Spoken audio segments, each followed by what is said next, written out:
ആഴങ്ങളിൽ.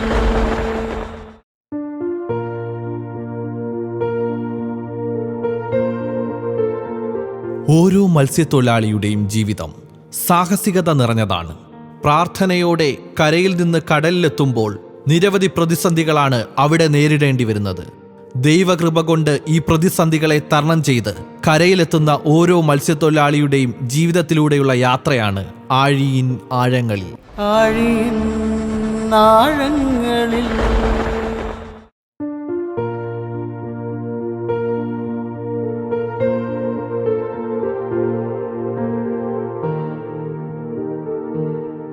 ഇത് സോളമൻ കൊല്ലം ജില്ലയിലെ ആലപ്പാട് പഞ്ചായത്തിലെ അഴീക്കൽ സ്വദേശിയാണ്. 15 വർഷമായി മത്സ്യബന്ധനം തൊഴിലായി സ്വീകരിച്ചു വരുന്ന ഇദ്ദേഹം നിരവധി ആത്മീയ അനുഭവങ്ങളിലൂടെയാണ് കടന്നുപോയിട്ടുള്ളത്. ആഴിയിൻ ആഴങ്ങളിലൂടെ മനസ്സ് തുറക്കുന്നു സോളമൻ. എല്ലാവർക്കും നമസ്കാരം. എൻ്റെ പേര് സോളമൻ സറോട്ട്. ഒരു സ്ഥലം അഴീക്കൽ. ഞാനൊരു മത്സ്യത്തൊഴിലാളിയാണ്. 15 വർഷം കൊണ്ട് ഞാൻ ജോലി ചെയ്യുന്നു.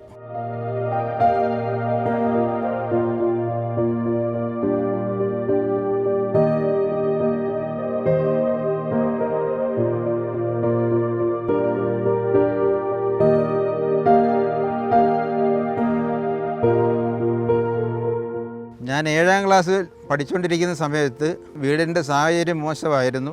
അങ്ങനെ ഞാൻ കായൽ പണിയെടുക്കാൻ പോയി. അങ്ങനെ ഇരുന്നപ്പോൾ എൻ്റെ സഹോദരൻ ഒരു ആക്സിഡൻ്റ് ഉണ്ടായി.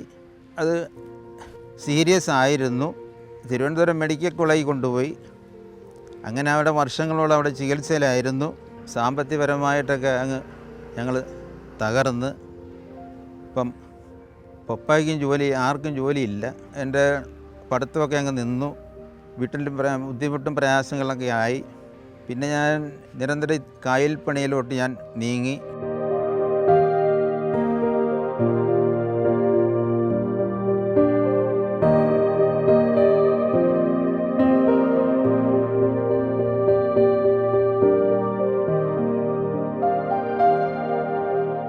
പിന്നെ അതിനുശേഷം നമ്മൾ ഒരു കടലിലെ മത്സ്യബന്ധനത്തിനായിട്ട് വന്നു. കടലിൻ്റെ ശോഭം കണ്ടിട്ട് ആദ്യമൊക്കെ അല്പം ഭയമായിരുന്നു. പിന്നീട് അതങ്ങ് മാറി. അപ്പം അങ്ങനെ മാറിയില്ലെന്നല്ല, അത് ഇങ്ങനെ കൂടെ ഇങ്ങനെ ഉണ്ടായി. അപ്പോൾ അത് നമ്മളത് ഇങ്ങനെ വരുമ്പോൾ അനുസരിച്ച് നമുക്ക് തന്നെ നമ്മൾ പ്രാർത്ഥനയിൽ ഇരിക്കും. നമുക്ക് ഒന്നും സംഭവിക്കല്ലേ എന്നുള്ള ദൈവത്തോട് നമ്മൾ ടിപ്പായി പ്രാർത്ഥിക്കും. അങ്ങനെ ഈ തിരമാലകൾ ഇങ്ങനെ വരുംതോറും നമ്മളിങ്ങനെ നോക്കിക്കൊണ്ടിരിക്കും. ഏതോ എന്നുള്ളൊരു ഭയം ഇവിടെ എൻ്റെ മനസ്സിൽ ഉണ്ടായി. അപ്പോൾ അതിനെല്ലാം അതിജീവിച്ചാണ് നമ്മുടെ ജോലിയിലോട്ട് നമ്മൾ കടന്നത്. ദൈവത്തിൻ്റെ സഹായം നമ്മൾക്ക് കൂടുതലുണ്ടായി. നമ്മൾ പോയി തിരിച്ചു വരുന്നവരെ നമുക്ക് യാതൊരു കുഴപ്പവും നമുക്ക് സംഭവിച്ചില്ല. എന്നിട്ട് കഴിഞ്ഞ വർഷം ഇങ്ങനെ ഒരു കാറ്റും കോളും, ഈ വർഷകാലത്ത് കാറ്റും കോളൊക്കെ ഉണ്ടായി. അപ്പം ഞങ്ങൾ തോട്ടപ്പള്ളിക്ക് പടിഞ്ഞാറ് വശം ആയിരുന്നു ആ സമയത്ത്. അപ്പോൾ വലിയൊരു ചുഴലിക്കാറ്റ് വന്നു. അപ്പം ഞങ്ങൾ മറ്റൊരു വള്ളങ്ങളുമായിട്ട് ഇങ്ങനെ മീൻ എടുത്തുകൊണ്ടിരിക്കുകയായിരുന്നു. അപ്പോൾ ആ സമയത്താണ് ഈ ചുഴലി ഇങ്ങനെ വന്നത്. ചുഴലിയും അതിനോടൊപ്പം കടൽ ക്ഷോഭവും ഉണ്ടായി. അങ്ങനെ ഞങ്ങൾ ഇങ്ങനെ എന്ത് ചെയ്യുമെന്നുള്ള ഇങ്ങനെ ഒരു ഭീതി. ഏതാണ്ട് തോട്ടപ്പള്ളിക്ക് ഇത്ര നോട്ടിക്കൽ അകലെയാണ് സംഭവം നടക്കുന്നത്. ഞങ്ങൾ മാത്രമല്ല, പിന്നെ വള്ളത്തിലും ഏതാനും ആൾക്കാരൊക്കെ ഉണ്ടായിരുന്നു, വലിയ വള്ളത്തിൽ. അപ്പം അങ്ങനെ അപ്പോൾ എല്ലാവരും ദൈവത്തെ വിളിച്ചുകൊണ്ടിരിക്കുക. എന്തും സംഭവിക്കുക ആ സമയത്ത്. കാരണം അതേ രീതിയാണ് ഈ ചുഴലി ഇങ്ങനെ വരുന്നത്. ആ ചുഴലിയുടെ നടുക്കാണ് ഞങ്ങൾ. അതിനോടൊപ്പം കടൽ രൂക്ഷമായി. അപ്പോൾ ഈ കടൽ രൂക്ഷമെന്ന് പറയുമ്പോൾ വരുന്ന വെള്ളമെല്ലാം ഞങ്ങളുടെ ഈ വഞ്ചിയുടെ അകത്താണ് വീഴുന്നത്. ആ വെള്ളം ഞങ്ങൾ ഇങ്ങനെ കോരി പറ്റിച്ചുകൊണ്ടിരിക്കുക. അപ്പോൾ വഞ്ചി താരുവോ ഇല്ലയോ എന്നുള്ളൊരു സംശയത്തിലാണ് ഞങ്ങൾക്ക് എല്ലാവർക്കും. അങ്ങനെ ഞങ്ങൾ അതിൽ നിന്ന് എല്ലാം രക്ഷപ്പെട്ട്, ഏതാണ്ട് നമ്മുടെ ദൈവത്തിൻ്റെ ആ പ്രാർത്ഥനയിൽ, ദൈവത്തോടുള്ള പ്രാർത്ഥനയിൽ നമ്മൾ രക്ഷപ്പെട്ട്, നമുക്ക് അതിനകത്തുനിന്ന് ഒരു കുഴപ്പവും സംഭവിച്ചില്ല. അങ്ങനെയൊക്കെയായിരുന്നു അന്ന്.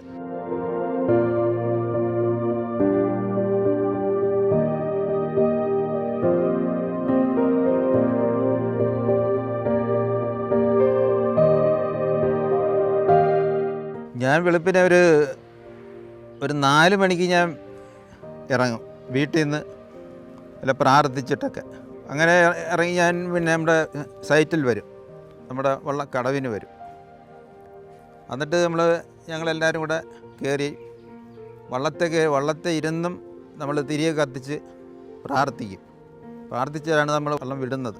വള്ളം വിടുമ്പോഴും നമ്മളിങ്ങനെ ദൈവത്തെ വിളിച്ചുകൊണ്ടിരിക്കുക. അങ്ങനെ വള്ളം ഞാൻ ഓടി പടിഞ്ഞാറ് ചെല്ലുമ്പോൾ തിരയുടെ ആ ഉയരം കണ്ടുകൊണ്ട് നമുക്കൊരു ഭയം പോലെ തോന്നും. എന്ന് പറഞ്ഞാൽ ഈ പൊഴി കയറുമ്പോൾ നമ്മൾ അങ്ങനെ അല്പം ഭയം വരും. ആ ഭയത്തിലൊക്കെ നമ്മൾ ചിലപ്പോൾ അല്പം ഇച്ചിരി പേടിയും വരും. ആ പേടിയെല്ലാം തരണം ചെയ്താണ് നമ്മൾ ഈ പുഴയുടെ അപ്പുറത്തോട്ട് പോകുന്നത്. പിന്നെ അതേപോലെ നമ്മൾ ഇപ്പം വള്ളം അങ്ങോട്ടും ഇങ്ങോട്ടും ഓടും. ഏതായാലും ഇത്ര നോട്ടിക്കൽ നമ്മൾ പടിഞ്ഞാറ് ചെല്ലുമ്പം ഇങ്ങനെ ചിലപ്പോൾ തിര ഇങ്ങനെ വലുതായിട്ട് ഉയർന്നു വരും. അപ്പോൾ നമ്മൾ സാധാരണ പറയുന്നത് ആയിപ്പെന്നാണ് പറയുന്നത്. അതിന് ഈ കടലിൽ വരുമ്പോൾ ആയിപ്പായെന്ന് പറഞ്ഞത്, അത് തിര ഇങ്ങനെ ഉയർന്നു വരുന്നതിനാണ് നമ്മൾ ഈ ആയിപ്പെന്ന് പറയുന്നത്. അപ്പോൾ അങ്ങനെ വരുമ്പോൾ തന്നെ വെള്ളം റോൾ ചെയ്യും, വെള്ളം എടുത്ത് ഇങ്ങനെ പൊങ്ങി അടിക്കും. അപ്പോൾ അതിലൊക്കെ നമ്മൾ അവിടെയൊക്കെ എന്ന് പറഞ്ഞാൽ വളരെ വളരെ നല്ല ഡീസൻ്റായിട്ട് നമ്മൾ ദൈവത്തെ വിളിച്ചങ്ങ് നിൽക്കും. പക്ഷേ നമുക്കൊരു അപകടം സംഭവിക്കത്തില്ല. അതേ രീതിയിലാണ് നമ്മൾ നിൽക്കുന്നത്. ഇത്ര ഹൈറ്റിലാണ് ഈ വള്ളം ഈ പൊങ്ങുന്നത്, ഈ തിരമാല വരുമ്പോൾ. അതേപോലെ തന്നെ നേരെ താഴോട്ടും വരും. അപ്പോൾ എന്ന് പറഞ്ഞാൽ അത്രയും പവറിലാണ് ഈ പൊക്കവും താഴോട്ടും വരുന്നത്. അപ്പോൾ അതിലെല്ലാം നമ്മൾ ദൈവത്തെ പിടിച്ച് ശക്തമായിട്ട് പിടിച്ച് ദൈവവിളിയിൽ നിൽക്കും. നമുക്കൊരു അപകടം ഉണ്ടാകത്തില്ല.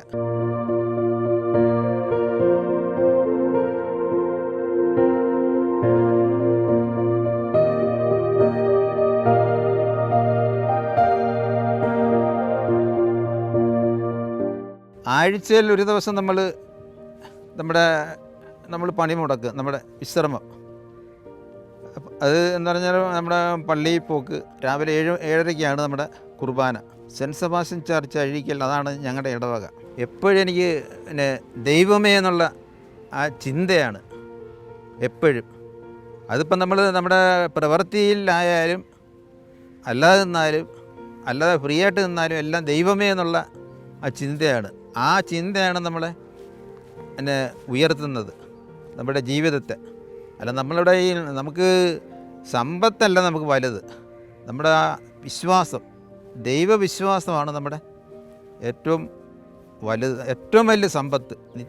എന്ന് പറയുമ്പോൾ നിത്യജീവൻ നോക്കി അതാണ് സാധാരണ ഞങ്ങൾ ഈ ഞങ്ങളുടെ ബൈബിളിൽ പറയുന്നത് നിത്യജീവൻ എന്നാണ്. നമുക്ക് എന്ന് പറഞ്ഞാൽ സ്വർഗം ആണ് സ്വർഗത്തിൻ്റെ അവകാശി. അപ്പം നമ്മുടെ നല്ല പ്രവൃത്തികളാണ് നമുക്ക് ഈ സ്വർഗത്തിന് അവകാശമായി നമുക്ക് കിട്ടുന്നത്.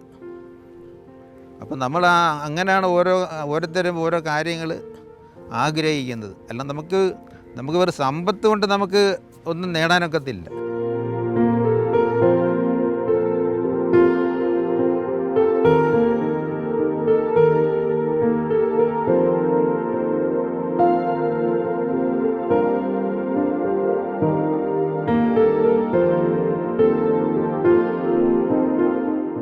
അന്ന് ഈ ചെറിയ ഫുൾടെക്ക് എന്ന് പറഞ്ഞൊരു വള്ളം ഉണ്ടായിരുന്നു.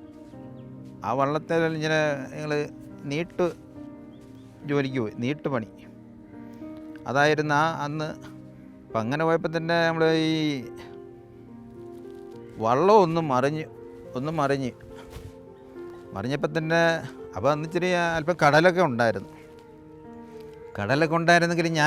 അപ്പം ഉടനെ നമ്മൾ കടലിലോട്ടങ്ങ് ചാടി. ആ നീന്താൻ അറിയാവുന്നത് കൊണ്ട് നമ്മൾ രക്ഷപ്പെട്ടു.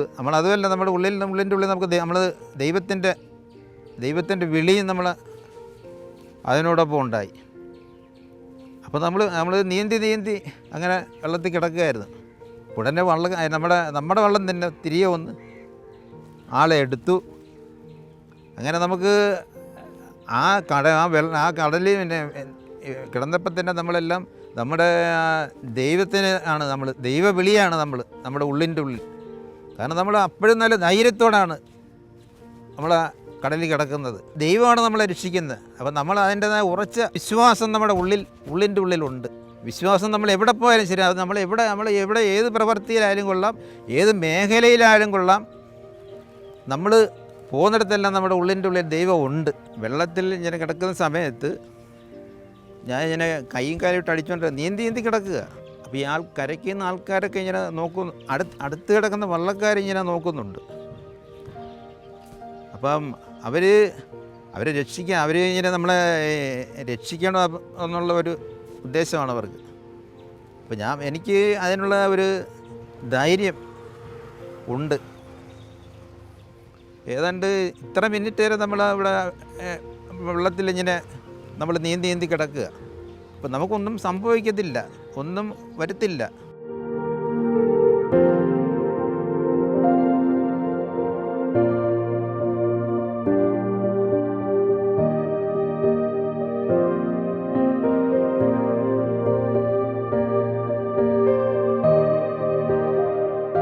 പ്രകൃതി എന്ന് പറഞ്ഞാൽ അങ്ങോട്ടും ഇങ്ങോട്ടൊക്കെ നോക്ക് നമ്മൾ, കാറ്റുണ്ടോ കടലുണ്ടോ ആ മേഖലയെല്ലാം നമ്മൾ ശ്രദ്ധിക്കും. അപ്പോൾ നമ്മൾ നോക്കുമ്പോൾ ആ അന്തരീക്ഷം കൊള്ളാം എന്നുള്ള നമ്മളൊരു ഉറപ്പുണ്ട്. ഈ പ്രകൃതി മാറുന്നതിന് ഏതാനും സമയം മതി. അപ്പോൾ നമ്മൾ നോക്കിയപ്പോൾ തന്നെ നമുക്ക് ആകാശമെല്ലാം നല്ല തെളിഞ്ഞിരിക്കുകയാണ്. ചുറ്റും നോക്കും, എല്ലായിടത്തും നോക്കി കുഴപ്പമൊന്നുമില്ല, നല്ല അന്തരീക്ഷമാണ്. അപ്പോൾ ഇതാ വളരെ പെട്ടെന്ന് തന്നെ പ്രകൃതി. അപ്പോൾ നമ്മൾ തന്നെ ആ സമയത്ത് തന്നെ നമ്മൾ വലയിറക്കി, ഈ നമ്മുടെ ഈ ബോട്ട് വലയിറക്കി നമ്മൾ ജോലി തുടങ്ങിയപ്പോൾ അപ്പോൾ തുടങ്ങിയ നേരത്തെ വലയിറക്കി ആളൊക്കെ ആൾ വെള്ളത്തിൽ ചാടി വലയിറക്കി.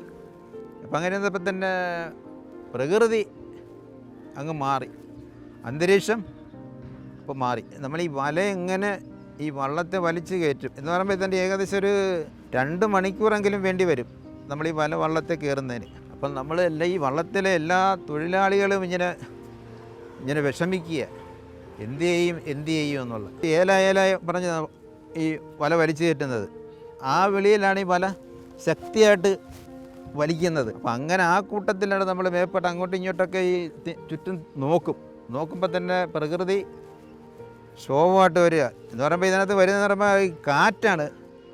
കാറ്റ് വന്നു കഴിഞ്ഞാൽ നമ്മളെല്ലാവരും വിഷമിക്കും. അപ്പോൾ ആ കാറ്റിങ്ങനെ കണ്ടുകൊണ്ട് ഈ വള്ളത്തേക്കും തൊഴിലാളികളെല്ലാം കൂടെ ഇത് എന്ത് ചെയ്യുമെന്നുള്ളൊരു അവരൊരു അവരിങ്ങനെ ദൈവത്തെ വിളിക്കുക. അപ്പം അങ്ങനെ വന്നപ്പോൾ അങ്ങനെ വരുമ്പോഴാണ് നമ്മളെല്ലാവരും ദൈവത്തെ മുറുകെ വിളിക്കുന്നത്. അപ്പോൾ എന്ന് പറയുമ്പോൾ തന്നെ വള്ളത്തിൽ ഇപ്പോൾ ഒരു വള്ളത്തിലെന്ന് പറഞ്ഞാൽ 50 ആൾ 60 ആളുണ്ട് ഒരു തൊഴിലാളികൾ.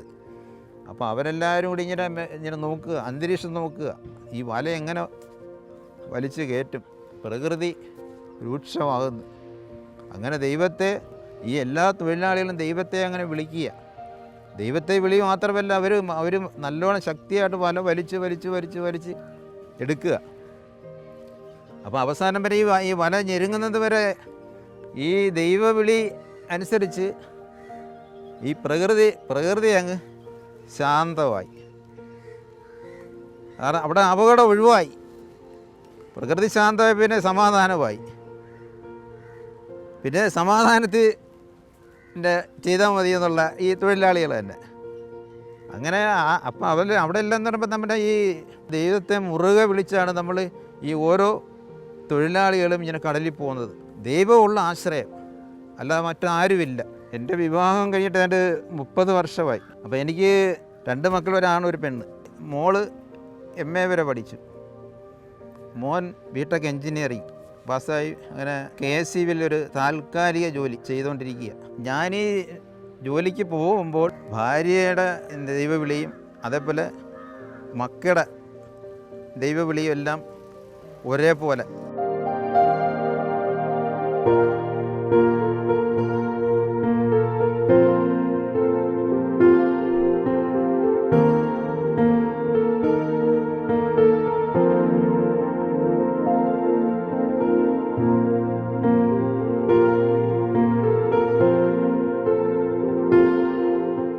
അതായത് 2004 ആണ് സംഭവം നടക്കുന്നത്.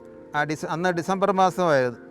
ഡിസംബർ 26 അന്ന് ഈ സുനാമിയുടെ മുമ്പായിട്ട് പാതുകാവൽ തിരുനാൾ സെൻറ്റ് സെബാസ്റ്റ്യൻ അതിൻ്റെ ഒരു പ്രാരംഭ ഒരുക്കമായിരുന്നു. അപ്പോൾ അന്ന് ഞാനതിനകത്തൊരു കമ്മിറ്റി അംഗവും കൂടെ ഈ പെരുന്നാളിൻ്റെ. അപ്പോൾ ഞങ്ങൾ കുറച്ച് വീടൊക്കെ വിസിറ്റ് ചെയ്തുകൊണ്ടിരിക്കുക.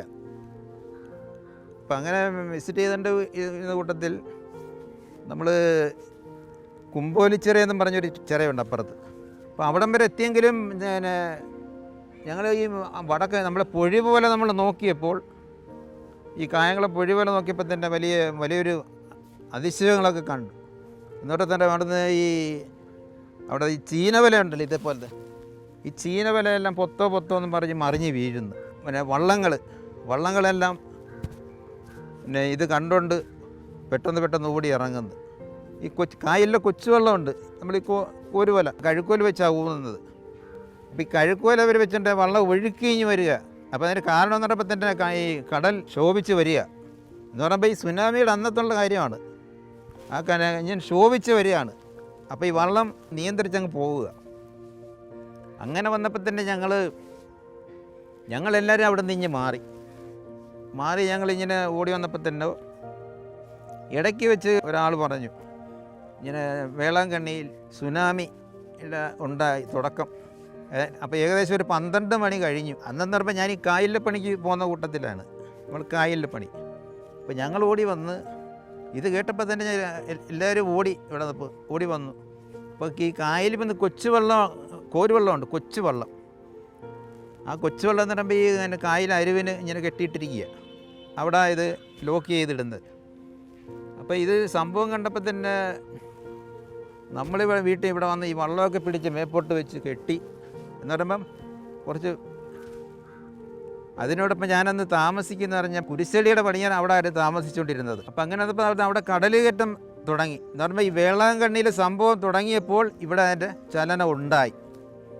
ഇവിടെ കടൽ കയറുന്നു, അതുപോലെ കായലിലും അതിൻ്റെ ചലനം ഉണ്ടായി. അപ്പോൾ അവിടെ തിട്ട വെട്ടുന്നൊരു പണി കടൽ വെള്ളം തടയാനായിട്ട് ഈ മമ്മട്ടി വെച്ച് മണ്ണ് കോരി ഇടുകയായിരുന്നു. അപ്പോൾ അത് അധിക സമയം നമ്മൾ മണ്ണ് കോരി ഇട്ടുകൊണ്ടിരിക്കുക. എന്നിട്ടും രൂക്ഷമായിട്ട് ഇങ്ങനെ കയറിക്കൊണ്ടിരിക്കുക. അപ്പോൾ ഞാൻ പിന്നെ അതങ്ങ് നിർത്തി, കടൽ കയറട്ടെന്ന് പറഞ്ഞു. അപ്പോൾ ഏകദേശം ഒരു 12 മണി സമയം കഴിഞ്ഞ്. അപ്പം വീട്ടിലെന്ന് പറയുമ്പോൾ തന്നെ പൊത്താനും ഇതൊക്കെ പുറത്ത് കിടക്കുകയായിരുന്നു. അപ്പോൾ ഞങ്ങൾ ആഹാരമൊന്നും കഴിച്ചില്ല, ചോറൊക്കെ തയ്യാറായി അങ്ങനെ ഇരിക്കുക. ഒരു അല്പം കഴിഞ്ഞപ്പോഴാണ് അപ്പോൾ വീട്ടിൽ നിന്ന് പിന്നെ കിഴക്ക് വീട്ടിൽ നിന്ന് അമ്മ വന്ന് ഇവിടെ ഞങ്ങളുടെ പരിസരം ഇച്ചിരി സഹായിച്ചൊക്കെ തന്നു, പൊത്താനും ഇതൊക്കെ വാരി ഒതുക്കി തന്നു. അപ്പം ഞങ്ങൾ ചേട്ടൻ്റെ ഭാര്യ വന്ന് മോളെ എടുത്തോണ്ടങ്ങ് പോയി. കൊച്ചുകുട്ടിയെ 1 വയസ്സ് തികഞ്ഞില്ല. അപ്പോൾ ഈ മോളെ അങ്ങ് എടുത്തോണ്ട് പോയി. അപ്പോൾ അതിനോടൊപ്പം നമ്മുടെ മോനുണ്ടല്ലോ ഇപ്പോഴും ടെറൻസ്, ഇപ്പോൾ മോൻ പിന്നെ നമ്മുടെ വള്ളിക്കാവിലൊരു കുഞ്ഞമ്മ വന്ന്. അപ്പോൾ അവരെല്ലാം ഈ കൊച്ചുകുട്ടിയെ അവർക്ക് 1 വയസ്സായിട്ടില്ല, എല്ലാം കൊച്ചു. അപ്പോൾ ഈ മോനെ എടുത്തോണ്ടങ്ങ് പോയി. അതിന് ശേഷമാണ് ഈ സുനാമി തിര വരുന്നത്. തിര എന്ന് പറയുമ്പോൾ അപ്പോൾ ഇവർ രണ്ടുപേരും രക്ഷപ്പെട്ടു, ഇല്ലെങ്കിൽ രണ്ടുപേരും മരിച്ചു പോയേനെ. അങ്ങനെയാണ്. ഇവർ രണ്ടുപേരും അങ്ങ് പോയി. രണ്ടുപേരും പിന്നെ മോളെ എടുത്ത് ചേട്ടത്തെ കൊണ്ടുപോയി, മോനെ എടുത്ത് കുഞ്ഞമ്മ കൊണ്ടുപോയി. അങ്ങനെ അവർ രണ്ടും രക്ഷപ്പെട്ടു. അപ്പോൾ ബാക്കി ഞങ്ങൾ ആ പ്രദേശത്ത് നിൽക്കുക, അവിടെ വീടിനോട് ചേർന്ന്. അപ്പോഴാണ് ഈ തിര വരുന്നത് എന്ന് പറയുമ്പോൾ രാക്ഷസ തിരയാണ് വരുന്നതെന്ന്. അത്രയും ഹൈറ്റിലാണ് ഈ തിര വരുന്നത്. നമ്മൾ പറഞ്ഞിട്ട് ആ ഉയർന്നവർക്ക് പറയാനൊക്കത്തില്ല ആ സമയത്ത്. അത്രയും ഹൈറ്റിലാണ് വരുന്നത്. ആ വന്ന തിരയെന്ന് പറയുമ്പോൾ അപ്പോൾ അതിനു മുമ്പ് ദൃശ്യങ്ങളുണ്ട്, പല കാഴ്ചകളും അവിടെ സംഭവം കാണിച്ചു. അപ്പോൾ അതിനു മുമ്പ് ഈ വെള്ളം അങ്ങോട്ടും വലിച്ച് പറ്റിക്കുന്നതായിട്ട് കാണിക്കാം. എന്ന് പറയുമ്പോൾ ഈ തിര വരികയും അതേപോലെ അങ്ങ് പടിഞ്ഞാറോട്ടങ്ങ് പോകും. തിര അങ്ങോട്ടും ഇങ്ങോട്ടും പിന്നെ വെള്ളം വലിച്ച് പറ്റിക്കുമ്പോൾ ഈ പക്ഷികൾ ഇങ്ങനെ കടലിൻ്റെ ആ മേളിൽ നിന്ന് ഇങ്ങനെ പറക്കുക എന്ന് പറഞ്ഞാൽ മീൻ ഇങ്ങനെ കൊത്തി തിന്നാനായിട്ട്. അതിൻ്റെ ഒരു ദൃശ്യമാണ് ആ സമയത്ത്. അപ്പോൾ അതിനെന്ന് പറയുമ്പോൾ ഈ കടലോരത്തെന്ന് പറയുമ്പോൾ എല്ലാ ആൾക്കാരും ഇങ്ങനെ നോക്കിക്കൊണ്ട് നിൽക്കുക, ഇതെന്താ സംഭവം എന്ന്. നമ്മളറിയുന്നില്ല ഈ തിര ഇങ്ങനെ വരാൻ പോകുന്നതായിട്ട്. അതിനോടൊപ്പം ഈ വെള്ളം ഈ ഹൈറ്റ് വന്ന തിര അതേപോലെ വലിച്ച് പറ്റി അതേപോലെ ഒരു വരവ്. അതെത്ര ഹൈറ്റാണ് നമുക്ക് ഒന്നും പറയാനൊക്കത്തില്ല. ആ സമയത്ത് എത്ര ഉയരത്തിൽ, അത്രയ്ക്ക് ഉയരമാണ്. ഈ തിരയിൽ എന്ന് പറയുമ്പോൾ തന്നെ, ഈ തിര വന്നപ്പോൾ തന്നെ ഞങ്ങളെല്ലാം ഒഴുകി ആ വെള്ളത്തിലായിരുന്നു. എന്ന് പറഞ്ഞാൽ വീട്ടിൽ അമ്മ വന്നു. അമ്മ അവിടെ ആ പ്രദേശത്തുണ്ടായിരുന്നു. എൻ്റെ അമ്മയും പിന്നെ എൻ്റെ സഹോദരൻ, ജ്യേഷ്ഠൻ, എല്ലാവരും ആ സമയത്തുണ്ടായിരുന്നു. അപ്പോൾ അവരെല്ലാം ഈ വെള്ളത്തിൽ ഒഴുകുകയായിരുന്നു. ആ ഒഴുക എന്ന് പറയുമ്പോൾ തന്നെ അതിൻ്റെ ആ വെള്ളം എന്ന് പറയുമ്പോൾ നമ്മൾ ഈ കരയൊക്കെ എന്ന് പറയുമ്പോൾ ഈ ചുഴി പോലെയാണ്. ചുഴി പോലെ കറക്കിക്കൊണ്ടങ്ങ് പോവുക വെള്ളം. ഈ വെള്ളം എന്ന് പറയുമ്പോൾ നേരെ കായലിലോട്ടങ്ങ് പോവുക. ആ സമയം കൊണ്ട് അവിടെ തീർന്ന്.